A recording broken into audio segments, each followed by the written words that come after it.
Okay guys, welcome back to the channel. I just came across this Grant Cardone video, 12 advantages in multifamily real estate. I don't believe I've ever done a Grant Cardone reaction video, so now is the time. I have not watched this video. We are going to be reacting to it together. So let's just jump right into the video. Look, you don't have to go to college. You do not need a degree. You do not need a license to do this. You don't need good credit and you don't need money.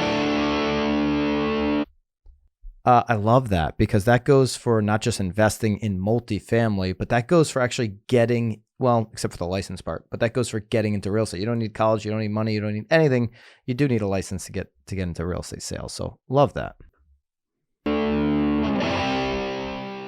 Advantages of multifamily investing. Number one, more doors, the easier to manage and to fund the project, okay? 2 units, harder to manage than 22 units. 2 units, you need a manager.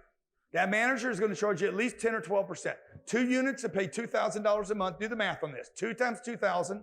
Oh, they're beautiful townhomes in the Galleria, Houston. They're in Chicago, beautiful downtown. $2,000 a month times 2,000. Somebody's got to pick those checks up. Somebody's got to manage the property. Somebody's going to answer the phone calls. $4 grand a month. Somebody's going to want at least $400 a month to take the bullshit phone calls. Okay, so I'm going to react to all 12 of these as he goes through them. He's right and wrong there. He's right that it is going to be very expensive if you buy a 2, 3, or 4 family building to get somebody to manage it.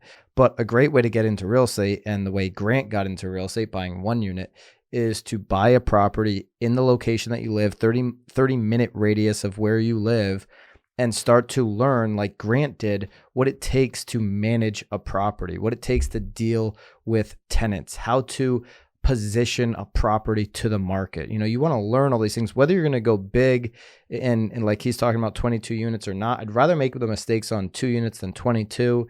And I'd rather know what I'm doing before I give somebody else the money who's investing in 22 units. So 2 units, 3 units, even 1 unit is a great place to start. If you want to scale and really, you know, take over the world in multifamily investing, then Grant's right. You need more doors, but your first property, your first few properties, I think this is fine to start with 2 units. All right.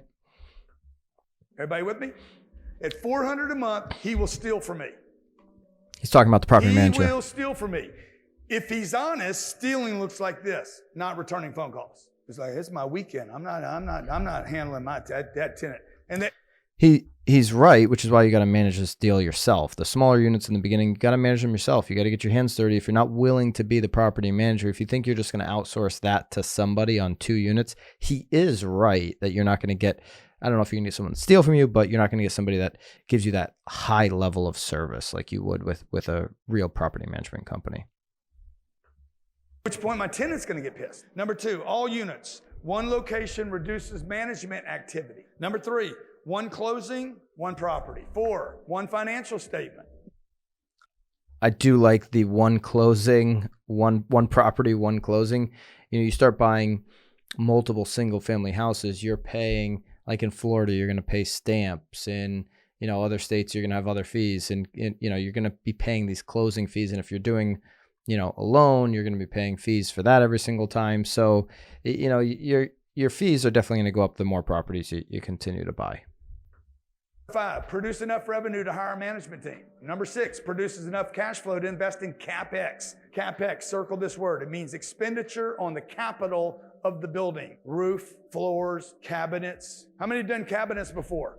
Kept the boxes?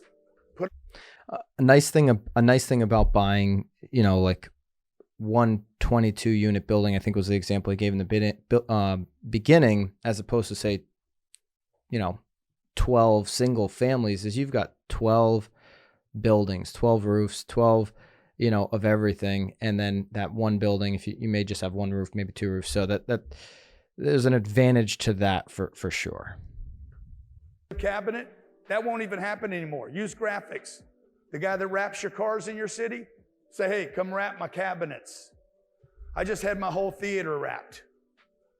I'm looking for cheaper ways to do things. Wrap goes over the paint, you sand it, you paint it, it's expensive and it takes a long period of time, okay?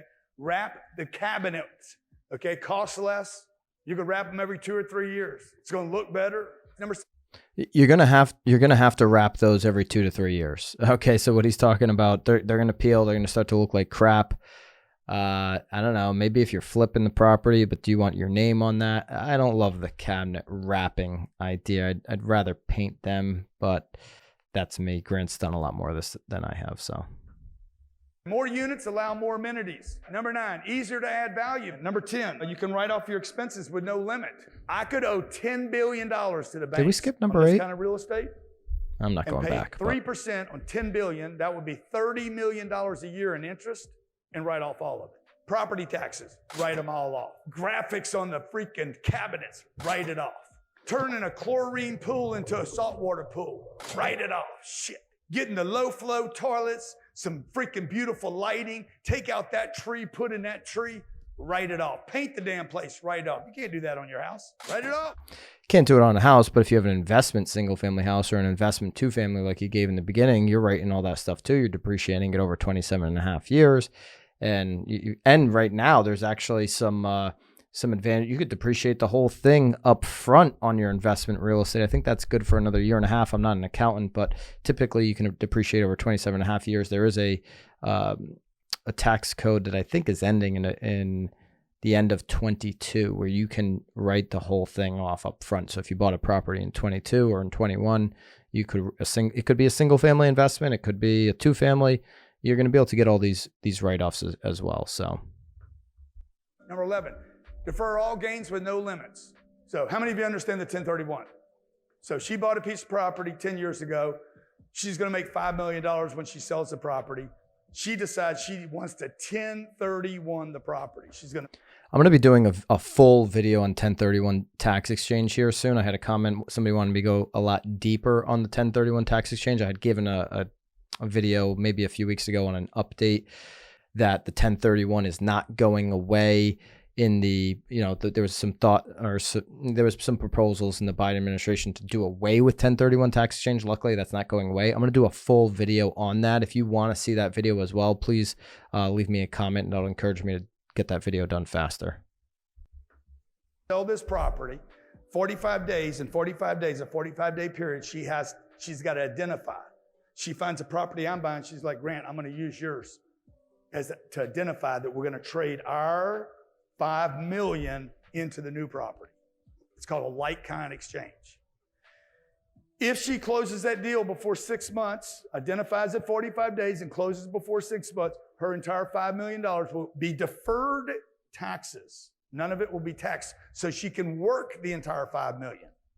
When you make and you can still do this on smaller units. So he's talking about, staying away from the smaller units in the beginning, but you can still do this 1031 tax exchange on, smaller unit commercial and real estate investments. $1 million on the sale of something, they take 40% out, you only have $3 million. She's not paying taxes. She's putting them off, kicking them down the road into the future. Once you learn how not to pay taxes, you will hate. What's the chopper got to do with this? Nice chopper. Once though. you I realize, like helicopters. Dang, dude, look at that. Got the code. No shoes on. Can you imagine if you learned how to fly? Would you still want to walk? Or jump? Or hobble around like some of us do every morning because the knees hurt? Dude, if you could fly, if you could not pay taxes, do you think you would want to? 12. Weather economic turndowns. 13, provide social community for your tenants. What's your takeaway this morning? Anybody he did skip 8. I caught that. He skipped 8, went to 13. The title's 12. I don't know what the heck's going on there. All right, there you go. That is the 12. He says 13. I think he skipped 8. It was really 12 for those of you that were counting along. Listen, I think that Grant puts out a ton of content. He's got a lot of haters and then a lot of people that love him. I think when you listen to him talk about multifamily real estate, that's his bread and butter. He really knows that, and he really knows sales very well. I wouldn't get deterred from buying smaller units in the beginning. I know he, is a big believer that you've got to start big. He didn't start big. I'd encourage you, if you're getting into real estate investing and you see a good deal in your market and you know the market and you love the location and you know it's a good deal, get in sooner than later than having to save up a bunch of money to go into a big deal. If you can get in now, do it. all day long. Get into real estate investing sooner than later. All right. If you like these reaction videos too, by the way, please leave me a comment that you like them, don't like them, and who you'd like me to react to next. Please consider subscribing to the channel if I'm bringing you any value, and I'll see you guys on the next video.